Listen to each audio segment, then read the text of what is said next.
The US and China have agreed to significantly decrease tariffs on goods being sold between the two economies after a successful round of talks which took place in Switzerland over the weekend.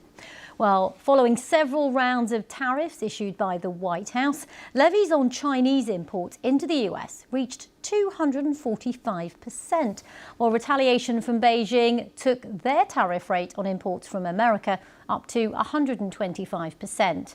Well, in today's breakthrough, both sides agreed to lower levies by 115% for a 90-day period as negotiations continue on. US Treasury Secretary Scott Bessent said both sides saw the need for trade between the two powers to continue. The consensus from both delegations this weekend is neither side wants a decoupling. And what had occurred with these very high tariffs, as Ambassador Greer said, was the equivalent of an embargo, and neither side wants that. We do want trade. We want more balanced trade, and I think that both sides are committed to achieving that. We would like to see China open to more U.S. goods. We expect that as the negotiations proceed, that there will also be a possibility of purchase agreements to pull what is our largest bilateral trade deficit into balance that has gotten out of balance. And much of this has happened through neglect over the past 4 years, as the previous administration did not engage on this issue. Scott Bessent there. Well, let's get some analysis from our China correspondent, Laura Bicker. Good to talk to you, Laura. For a long time, China seemed to be digging its heels in. Why do you think they ended up coming to the table in this way and agreeing to these cuts?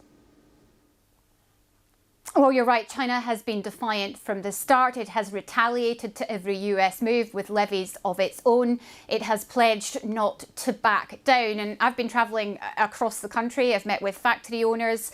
I've met with factory workers. I've met with traders. Many of them agreed with that stance and said, defiantly that they too would fight until the end. However, behind the scenes and behind the rhetoric, it seems that officials are growing increasingly concerned about the impact these tariffs might have on the Chinese economy, an economy that's already struggling to deal with the likes of a property crisis and very high youth unemployment. So there was a concern that these tariffs would have an extra impact.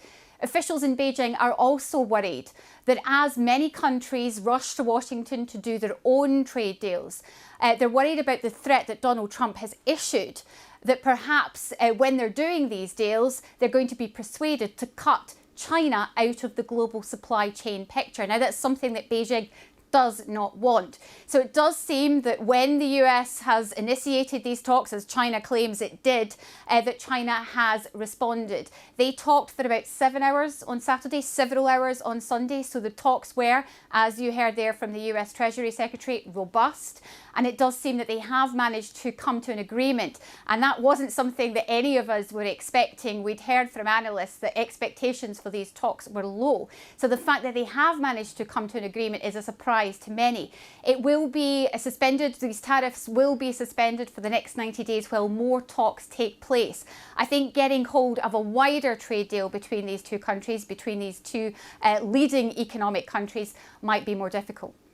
And Laura, you talk about the economics there, but there's a lot of politics involved in this too. Where do you think this leaves the often fraught relationship between China and the US?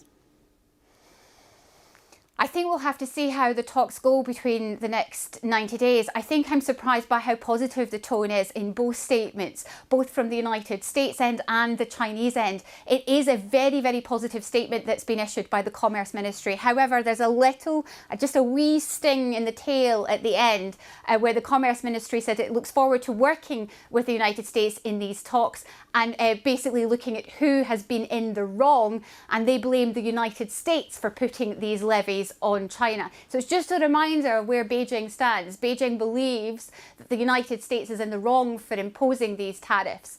However, the US believes that China basically sells too much stuff to the United States. It wants a balance in trade. So finding that balance between Beijing and Washington will be the difficulty over these 90 days. But I have to say, many of us have been surprised by the positive outcome just after 2 days of talks. Always great to have you on. Thank you very much. Our China correspondent, Laura Bicker.